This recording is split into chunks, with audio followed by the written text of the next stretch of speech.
Hardy détestait marcher sur les plages. Impossible de se repérer avec le sable qui glissait, vous piégeait, vous ralentissait. Et cette plage d'entre toutes semblait le haïr autant que lui la haïssait, les gros grains du sable lui aspirant les pieds. Les agents en uniforme contenaient une foule de plus en plus nombreuse de badauds portant sacs et serviettes de plage.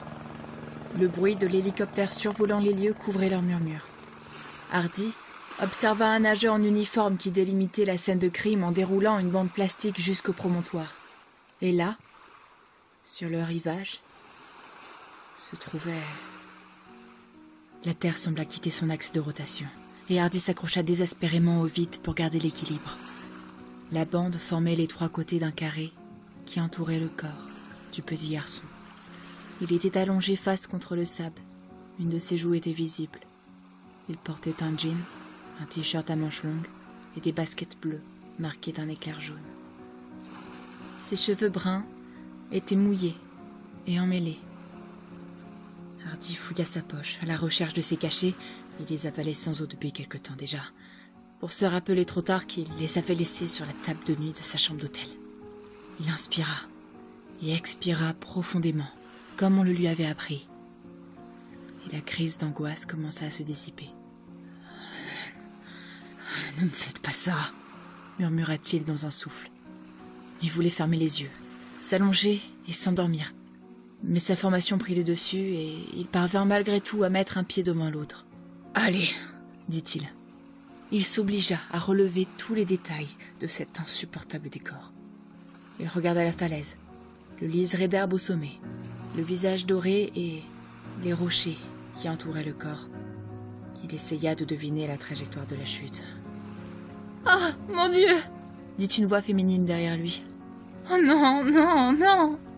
Une femme, d'apparence commune, vêtue d'un tailleur pantalon et aux cheveux bouclés en bataille, avançait vers lui, l'air sidéré. Instinctivement, Hardy se plaça entre elle et le corps, en essayant de deviner qui pouvait-elle être. La mère de l'enfant ? Comment diable avait-elle pu franchir le cordon ? Bob prendrait un sacré savon pour ça. « Je le connais. Il vit ici. Il vient boire le thé de chez moi. C'est le meilleur ami de mon fils, » dit-elle. Une mère, mais pas la mère.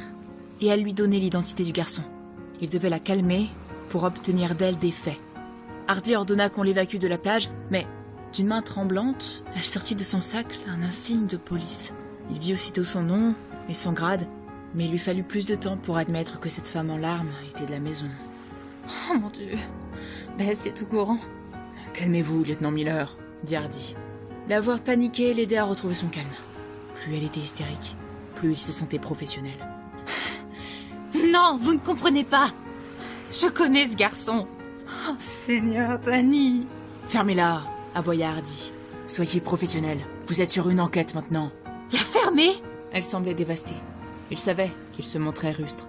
Mais c'était ça ou la gifler. Cela porta ses fruits. Elle cessa de pleurer. « Allez, Hardy, » dit-il en lui tendant la main. « Je sais qui vous êtes. Vous m'avez piqué mon job, » répondit-elle. « Vraiment ? Vous voulez qu'on parle de ça maintenant ?» Derrière la rudesse de son propos, il était rassuré. La voilà qui parlait comme un flic. Cela ne durait guère. « Vous ne savez même pas qui c'est !» l'accusa Miller.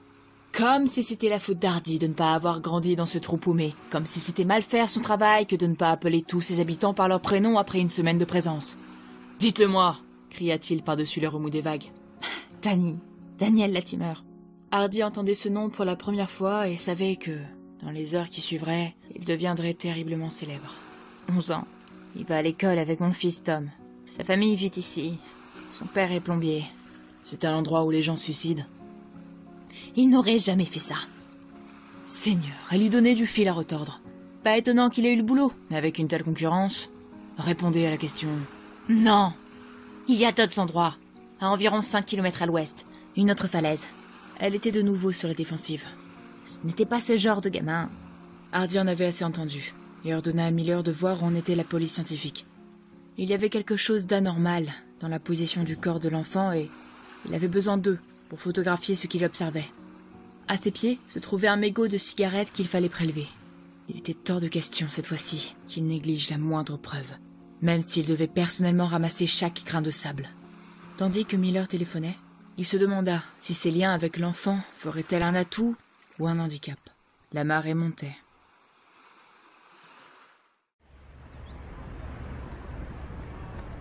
Bess pratiquait le footing, mais jamais elle n'avait couru ainsi. Ses chaussures de toile martelaient le sol, sans absorber le choc, mais elle ne prêtait pas attention à ses articulations douloureuses. Elle parcourut la grande rue en quelques secondes, et prit le virage qui menait au port. Les gens étaient rassemblés par groupes de 3 ou 4, et murmuraient en indiquant la plage. Jack Marshall était pour sa part seul, comme une sentinelle triste devant son magasin. Bess n'avait pas le temps de réfléchir à cela. Elle continua à courir, mue par une incroyable force intérieure. Elle respirait difficilement, mais semblait posséder une réserve inépuisable d'énergie. Son monde s'était réduit à cela, la nécessité de se rendre sur la plage et de s'assurer que ce n'était pas Danny qu'ils avaient trouvé, afin de continuer à le chercher. Alors qu'elle courait, une froide terreur l'envahissait, menaçant de la submerger. Des voitures et des camions de police étaient garés sur le parking du bord de mer. Leurs couleurs jaune et bleu primaires paraissaient criardes et juraient avec l'azur et le doré de la côte. Bess fut forcée de ralentir pour slalomer entre les véhicules qui manœuvraient, joua des coudes pour traverser une escouade armée de seaux et de pelles, puis arriva sur la plage. Le sable menaçait de la ralentir, alors elle retira ses chaussures et les prit à la main. Elle sentit les grains sous ses pieds. En bas de la falaise, la brise fouettait le bandeau bleu et blanc de la police. Les agents en uniforme tentaient de persuader les curieux qu'il n'y avait rien à voir. Ce fut chose aisée pour Bess de se faufiler sur le côté et de passer sous le cordon. En direction de l'horizon, un trait sombre barrait le sable. Aurait-elle deviné qu'il s'agissait d'un corps si elle ne l'avait pas su? En se rapprochant, elle vit qu'il était trop petit pour être celui d'un homme, mais ce pouvait être une femme. Attirée par cette vision de cauchemar, elle continua à avancer. Une silhouette familière s'interposa entre elle et ça. Et Ellie se tourna lentement vers elle. Bess recula en voyant son visage. On aurait dit qu'elle avait eu une attaque. En l'apercevant, Ellie se décomposa. « Bess !» dit-elle en se précipitant vers elle. « Va-t'en d'ici !»« Qu'est-ce qu'il y a ?» demanda Bess. « Qu'est-ce que vous avez trouvé ?» Elle laissait à Ellie une dernière chance de lui dire que tout allait bien. Cette dernière l'empêchait d'avancer. « Tu ne peux pas rester ici !» Bess eut presque envie de rire. Cette plage était un lieu public. Comment osait-elle lui dire où aller et où ne pas aller? Elle continua à mettre un pied devant l'autre. Elle était en meilleure forme physique qu'Ellie et lui échappa facilement. Les policiers derrière elle étaient désormais si proches qu'elle voyait leur ombre chasser la sienne sur le sable ondulé, mais elle continua à avancer, courant droit vers le cœur du cauchemar. Elle se trouvait à présent assez près pour voir des éclairs de couleurs trop vives. Des chaussures bleues, marquées d'un éclair jaune. Celles de Danny, qu'elle lui avait achetées, qui n'étaient pas encore entièrement recouvertes par linceul de fortune. Ce qui lui restait de maîtrise de soi vola en éclats. « Ce sont les baskets de Danny! Ce sont les baskets de Danny !» Elle répétait cette phrase encore et encore lorsqu'ils la rattrapèrent et la saisirent par les bras. Leur uniforme noir et blanc était tour à tour net et flou. Les sons et les voix allaient et venaient. Bess se débattait, sans pouvoir leur échapper. Elle ne pouvait pas le laisser là, avec ses pieds à l'air.